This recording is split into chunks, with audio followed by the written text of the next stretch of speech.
We were just having too much fun over here. Okay, which according to about 70% of Americans, you're not allowed to have at work. Okay. Hey everybody, welcome back. Neil Winteregg here with Matterhorn Business Development, and today we have a new edition of the Business Newsroom. Woohoo! Where I get to surprise the big man over here with a topic that he is probably going to find interesting, or maybe even aligning with a recent article or book that he wrote. Did I write a book? I think so. And it will actually tie into that, so I know he's gonna have a lot of fun talking about it. We were just having too much fun over here.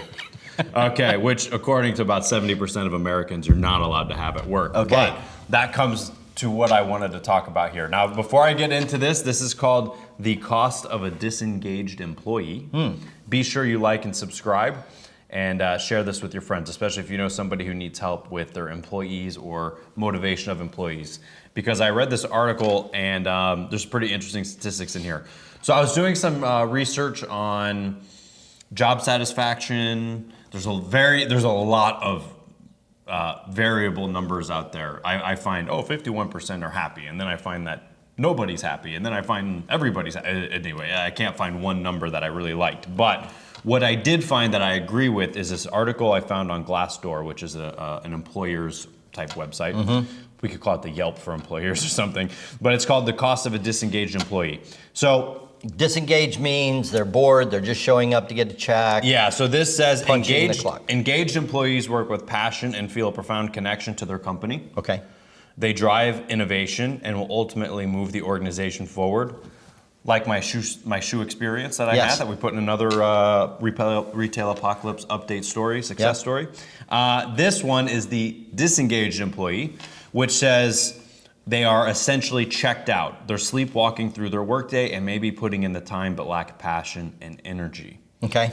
Lastly, it says actively disengaged employees aren't just unhappy, they're busy acting out their unhappiness. Every day, these workers undermine what their engaged coworkers accomplish. Oh, wow. They're just unhappy, but they're aggressively lowering morale and productivity levels. These people can be a real danger to any organization. Now, I roll a little bit further down, and here's one interesting number, and then we'll talk about it. Okay. Disengaged employees are estimated to cost the U.S. between $450 billion to $550 billion, Wow. according to a Gallup poll. That's freaky. That's pretty scary. So now the percentage of employees that are disengaged. 70% of the American workforce is made up of disengaged employees. Wow. So you have 30% working with passion and drive against 70% who don't care. Who stand around the water cooler and complain. Complain, yes. And that costs Let's say $500 billion. $500 billion a year in business. Yeah. You know, it's interesting because I've done surveys before with business owners, and like, what's the biggest problem that you have? And you think cash flow, sales, marketing. Number one problem is employees. It's hiring and training and keeping. And you know, there's this whole thing right now with the millennials and how do you keep the millennials happy and all of that. You know, honestly, I think that's a cop-out by business owners. And this is a result of no leadership, no management, and it's not creating a purpose for the company. This is a product of that. I do not believe that 70% of the American workforce is lazy, only showing up for a paycheck. Doesn't want to work. Doesn't want to work. I believe people out there are willing to work. I think they're willing to work late, they're willing to work hard, they're willing to work through lunch. It's just that the leadership of the organization is not creating that spirit. Yep. So I think this is a direct result of just no leadership. Yeah, because I mean, how many clients do we have who just have an amazing work team, and then when one of those 20% people who doesn't want to work comes into the environment, they basically get ejected.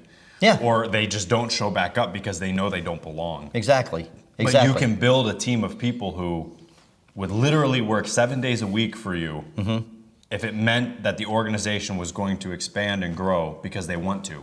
Well, and there's a couple of things here. So I do agree that the 70% disengaged are holding back the engaged. Absolutely. For sure.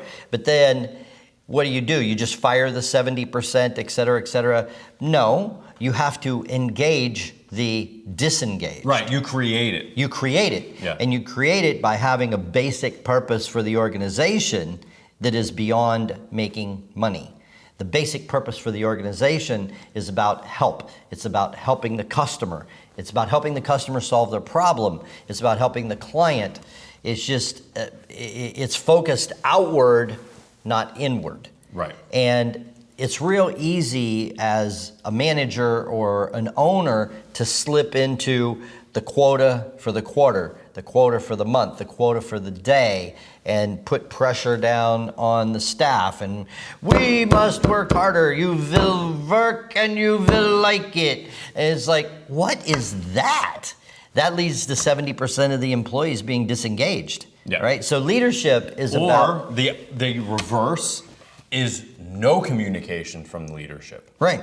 That is worse than whatever you just did there. so like a leader who just walks in, walks out, Right. and just like reads the numbers and reads the reports, Right. and, is not actively pushing or trying to get people to work. Right. That's worse than that. Yeah. So, number one, there has to be a purpose. Yes. And the purpose has to be about help. Yep. Helping the public solve their problem. Number two, it's leadership's job to make it fun. So there have to be games. And in my book, Fun at Work, I have a whole chapter on games. There have to be bonuses, there have to be rewards, and I've even had games where like a $10 Starbucks card. Yeah. We had one game that was just a blizzard at Dairy Queen, and everybody worked hard for 2 weeks to hit the goal so we could get a blizzard at Dairy Queen. I mean, it's just... Expectations in Plymouth, Indiana were pretty low at the time. But the point is, it's just a game, Yeah. and it's leadership's job to make it a game.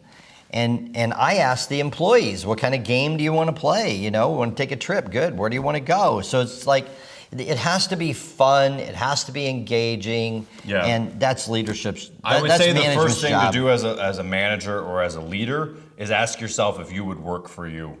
Oh, that's a great question.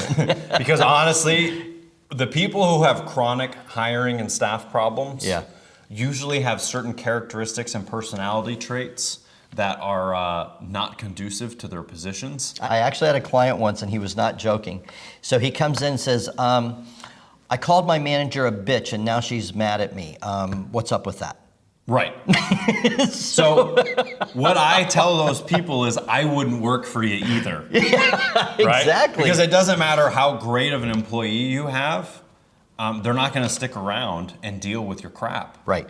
Yep. If somebody calls me a name or you're that employee, you have the right to leave. And nowadays you'll get sued. Yep. Rightfully so. I mean, you have to make sure that you're not coming across in such a way that is harmful. So for me, that article kind of has a bit of a slant. And I didn't read the whole article, obviously, but it has a bit of a slant of an indictment on the American worker.